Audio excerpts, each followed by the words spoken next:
Assalamualaikum. Today we are going to discuss congenital defects of heart. ठीक है, जो congenital defects होते हैं ना, ये मोस्टली स्पोरेडिक होते हैं और ये ड्यूरिंग एम्ब्रियोजेनेसिस होते हैं, जब फीटस जो है वो डेवलप कर रहा होता है ना ड्यूरिंग 3 to 8 वीक्स, तब ये मोस्टली होते हैं। ठीक है, और इनमें क्या होता है, शंटिंग होती है ज़्यादातर। जो हार्ट डिफेक्ट्स होते हैं ना, उनमें मोस्टली जो है वो शंटिंग होती है। अब शंटिंग जो है वो हमारे पास दो तरह की होती है, एक होती है लेफ़्ट टू राइट शंटिंग और एक होती है राइट टू लेफ़्ट शंटिंग। जो हमारे पास लेफ़्ट टू राइट शंटिंग होती है ना, वो क्या होती है, हमारे पास लेफ़्ट जो सिस्टेमिक ब्लड है और राइट जो है वो पल्मोनरी सर्कुलेशन जो होती है ना, वो मिक्स हो जाती हैं इसमें। इसमें क्या होता है कि जो एट बर्थ क्या होता है कि इसमें सिम्टम्स हमें नहीं मिलते, एसिम्प्टोमेटिक कंडीशन ही होती है, लेकिन इसमें जो है वो लेट हमें साइनोसिस जो है वो डेवलप होती है। लेफ़्ट टू राइट शंटिंग में लेट साइनोसिस होती है। ओके, जो लेफ़्ट टू राइट शंटिंग है, इसमें हमने कहा लेट साइनोसिस होती है। उसकी क्या रीज़न होती है कि जब हमारे पास लेफ़्ट साइड से राइट साइड पे जब ब्लड जाता है ना, सारा शंट हो के, ठीक है, वहाँ से उसने कहाँ जाना होता है, वहाँ से उसने जाना होता है पल्मोनरी सर्कुलेशन में। ठीक है, जब हमारे पास पल्मोनरी सर्कुलेशन में इंक्रीज़ फ्लो जाएगा, उस वजह से क्या होगा, इंक्रीज़ पल्मोनरी रेजिस्टेंस होगी। ठीक है, इंक्रीज़ पल्मोनरी रेजिस्टेंस की वजह से वहाँ पे क्या होगा, रिवर्सल हो जाएगा शंट का। ठीक है, और वहाँ से फिर वो बैक आ जाएगा ना ब्लड, और फिर वहाँ से वो दोबारा जो है वो राइट से लेफ़्ट की तरफ चला जाएगा। ठीक है, और फिर साइनोसिस होगी, रिवर्सल ऑफ शंट हो जाएगा, देन हमारे पास इसलिए लेट साइनोसिस आती है। ठीक है, और इस फिनोमेना को हम एज़नमिंगर सिंड्रोम भी बोलते हैं। ठीक है, और राइट जो है वेंट्रिकुलर उसकी हाइपरट्रॉफी हो जाती है। ठीक है, जब साइनोसिस हो जाती है तो बॉडी को क्या मैसेज आता है कि बॉडी की जो है वो आरबीसीज़ की डिमांड पूरी नहीं हो रही, साइनोसिस हो रही है, तो ज़्यादा से ज़्यादा आरबीसीज़ बनाओ। ठीक है, हमारे पास जो एरिथ्रोपोइटिन है वो ज़्यादा हो जाती है, उसकी वजह से पॉलीसाइथीमिया हो जाता है और क्लबिंग भी होती है। तो यही उसने यहाँ पे लिखा हुआ है कि increase flow through the pulmonary circulation result in hypertrophy of the pulmonary vessels हो जाती है। ठीक है, और इंक्रीज पल्मोनरी रेजिस्टेंस हो जाती है, जिसकी वजह से जो है वो रिवर्सल ऑफ शंट हो जाता है। ठीक है, सबसे पहले क्या हुआ था, लेफ़्ट से राइट की तरफ गया था, फिर राइट से उसने पल्मोनरी सर्कुलेशन में जाना है। ठीक है, पल्मोनरी सर्कुलेशन में जो है रेजिस्टेंस बहुत ज़्यादा हो गई है, रिवर्सल ऑफ शंट हो जाएगा। ठीक है, लेफ़्ट टू राइट हो जाएगा, लेफ़्ट टू राइट था पहले, अब हमारे पास रिवर्सल हो जाएगा, मतलब राइट टू लेफ़्ट हो जाएगा। ठीक है, तो साइनोसिस डेवलप हो जाएगी और इसको हम एज़नमिंगर सिंड्रोम भी बोलते हैं। ठीक है, लेकिन जो हमारे पास राइट टू लेफ़्ट शंटिंग होती है, उसमें क्या होता है, उसमें अर्ली साइनोसिस जो है वो डेवलप हो जाती है immediately after birth. So it means अगर कोई बेबी है और उसको जो है राइट टू लेफ़्ट शंटिंग है, ठीक है, तो वो इमीडिएटली साइनोसिस के साथ रिप्रेजेंट कर जाएगा। लेकिन अगर उसको लेफ़्ट टू राइट शंटिंग है, तो इसका मतलब है कि उसको साइनोसिस जल्दी नहीं होगी, उसका हमें पता नहीं चलेगा कि उसको शंटिंग का कोई मसला है। ठीक है, तो ये चीज़ जो है वो बताई हुई है, इसकी पिक्चर मैं दिखाती हूँ आपको।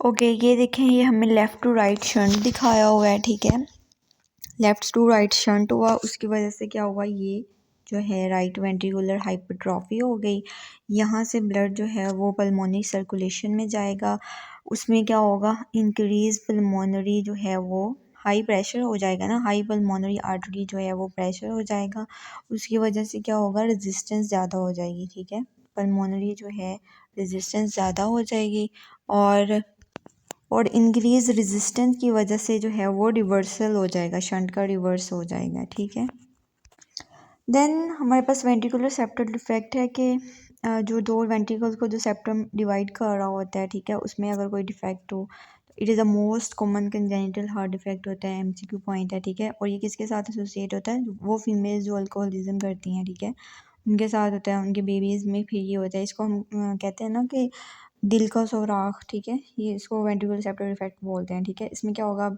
लेफ़्ट टू राइट शंट होगा, वही एज़रमिंगर इफेक्ट हमें नज़र आएगा, और साइज़ ऑफ डिफेक्ट जो है वो डिटरमाइन करेगा एक्सटेंट ऑफ शंटिंग। ठीक है, अगर स्मॉल डिफेक्ट होगा तो वो एसिम्प्टोमेटिक कंडीशन होगी, लार्ज डिफेक्ट्स जो हैं वो एज़रमिंगर सिंड्रोम, ठीक है, लीड करेंगे, हमें लेट साइनोसिस रिप्रेजेंट होगी। देन ट्रीटमेंट क्या होगा, सर्जिकल क्लोजर कर देते हैं। ठीक है, लेकिन जो स्मॉल डिफेक्ट्स होते हैं वो खुद ब खुद ही जो है वो क्लोज हो जाते हैं। सो this is ventricular septal defect. देखें, दोनों वेंट्रिकल्स के दरमियान सेप्टम में डिफेक्ट है और जो है ब्लड मिक्सिंग हो रही है, हमारे पास क्या हो रहा है, लेफ़्ट टू राइट शंटिंग हो रही है, एज़नमिंगर सिंड्रोम हो रहा है। नेक्स्ट एट्रियल सेप्टल डिफेक्ट है। इसमें क्या होगा, लाइक वेंट्रिकुलर सेप्टल डिफेक्ट की तरह इसमें डिफेक्ट होगा in the septum that divide the right and left atria and it is most common type is ostium secundum. Ostium secundum और ओस्टियम प्राइमम होते हैं ना हमारे पास ड्यूरिंग जो है डेवलपमेंट में, ठीक है। ओस्टियम प्राइमर जो है वो एसोसिएट होता है विद द डाउन सिंड्रोम और ओस्टियम सिकेंडम जो होता है वो एसोसिएट होता है एट्रियल सेप्टल डिफेक्ट के साथ, ठीक है। इसमें भी क्या होगा, लेफ्ट टू राइट शंट होगा और क्या होगा, स्प्लिटिंग हो जाएगी S2 की, ठीक है। नॉर्मली हमारे पास क्या हो रहा होता है कि जो पल्मोनरी वाल्व होता है ना उसके क्लोजर से हमें S2 की जो है साउंड सुनाई दे रही होती है, ठीक है। अब हमारे पास क्या होगा, जब लेफ़्ट टू राइट शंट हो जाएगा, ठीक है, तो राइट हार्ट में क्या होगा, ज़्यादा ब्लड हो जाएगा ना राइट हार्ट में, तो उसकी वजह से जो पल्मोनरी वाल्व है ना उसका क्लोजर जो है वो जल्दी नहीं होगा, वो लेट होगा। पल्मोनरी वाल्व का क्लोजर जब लेट होगा तो उसकी वजह से, उसके क्लोजर की वजह से जो हमें S2 साउंड सुनती है ना उसकी स्प्लिटिंग हो जाती है, ठीक है। और इसमें जो है इसकी कॉम्प्लिकेशन क्या है कि हमें पैराडॉक्सिकल एम्बोलाई नज़र आते हैं। सो this is atrial septal defect, दो एट्रिया के दरमियान जो सेप्टम है उसमें डिफेक्ट नज़र आ रहा है। ओके, नेक्स्ट जो है हमारे पास कंजेंटल डिफेक्ट ऑफ हार्ट है वो है पेटेंट डक्टस आर्टरियोसिस। इसमें क्या होता है कि डक्टर आर्टरियोसिस जो है ना वो क्लोज नहीं हो पाता। डक्टर आर्टरियोसिस का क्या काम होता है कि उसने ना पल्मोनरी आर्टरी को aorta से कनेक्ट करना होता है, ठीक है। अर्ली हमारे पास क्या होता है, अर्ली फीटस में लंग्स की इतनी डेवलपमेंट नहीं हुई होती, ठीक है, तो जो है ब्लड वहाँ नहीं जाता ना, तो वो directly from the pulmonary artery to aorta चला जाता है by means of a duct known as the ductus arteriosus, और वो बाद में जो है वो क्लोज हो जाता है, ठीक है। लेकिन अगर उसका फेलियर हो जाए तो उस वजह से ये पेटेंट डक्टस आर्टरियोसिस हो जाता है और ये मोस्ट कॉमनली कंजेंटल रूबेला के साथ एसोसिएट होता है। लेफ़्ट टू राइट शंटिंग इसमें भी होगी, ठीक है। आर्टा और पल्मोनरी आर्टरी में लेफ़्ट टू राइट शंटिंग हो जाएगी, ठीक है। ड्यूरिंग डेवलपमेंट क्या होता है, डक्टस आर्टरियोसिस जो है वो शंट कर रहा होता है blood from the pulmonary artery to the aorta bypassing the lungs, क्योंकि अर्ली डेवलपमेंट में हमारे पास लंग्स अभी नहीं बने होते, तो डायरेक्टली ब्लड जो है वो पल्मोनरी आर्टरी से aorta में चला जाता है, ठीक है। देन एसिम्प्टोमेटिक हो गई ये कंडीशन बर्थ पे, ठीक है, लेकिन हमें जो है बाद में जो है वो मशीन लाइक मरमर जो है वो नज़र आता है, नेतर MCQ पॉइंट, ठीक है। और जो है वो एजन-मिंगर सिंड्रोम होगा, ठीक है, और लोअर एक्सट्रीमी हमें साइनोसिस नज़र आएगा।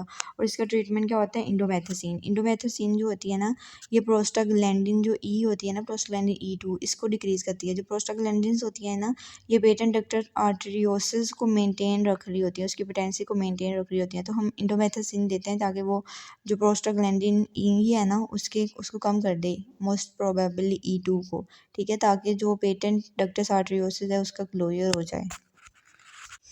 ओके, ये देखें ये पेटेंट डक्टस आर्टरियोसिस दिखाया हुआ है, ठीक है। लेफ्ट पल्मोनरी आर्टरी को aorta से कर रही होती है ये कनेक्ट ड्यूरिंग अर्ली डेवलपमेंट, बाद में ये क्लोज हो जाती है, लेकिन अगर ये पेटेंट ही रह जाए तो फिर हमारे पास क्या होता है, लेफ़्ट टू राइट शंटिंग हो जाती है और हमें मशीन लाइक मरमर जो है वो नज़र आता है, नज़र नहीं आता मतलब सुनाई देता है। Next one is tetralogy of Fallot, ठीक है। इसमें क्या होगी टेट्रोलॉजी में, इसमें चार चीज़ें होंगी ना। एक तो इसमें क्या होगा, stenosis of right ventricular outflow track, ठीक है, जहाँ से राइट वेंट्रिकुलर का आउटफ्लो हो रहा होता है ना वहाँ पे स्टेनोसिस हुई होती है, थिकनिंग हुई होती है वहाँ पे। देन राइट वेंट्रिकुलर हाइपरट्रॉफी हुई होगी, ठीक है।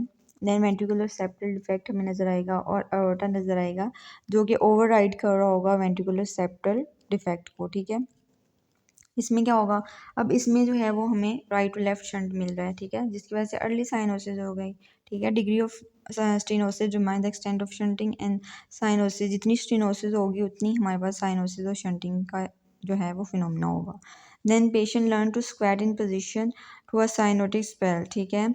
अच्छा, जो एक होती है हमारे पास जो स्क्वैट पोजीशन होती है ना ये उसमें रिलीव हो जाती है, क्योंकि जब हम स्क्वैट पोजीशन में जाते हैं ना तो उसकी वजह से इंक्रीज आर्टेरियल रेजिस्टेंस हो जाती है, शंटिंग कम हो जाती है और ब्लड जो है ना वो लंग्स तक टू सम एक्सटेंट चला जाता है। तो ये एक स्क्वैटिंग पोजीशन का फ़ायदा होता है और इसमें हमें जो है वो बूट शेप हार्ट नज़र आता है on x-ray. So this is minute so figure 8.10 में हमें बूट शेप हार्ट नज़र आ रहा है, ठीक है। So this is about tetralogy of Fallot. इसमें हमें क्या नज़र आ रहा है, इसमें जो हमें चार चीज़ें नज़र आ रही हैं। जो स्टेनोसिस हुई है राइट वेंट्रिकुलर आउटफ्लो की, ये देखें, ठीक है, यहाँ पे राइट वेंट्रिकुलर आउटफ्लो ट्रैक इसकी स्टेनोसिस हुई होती है, ठीक है।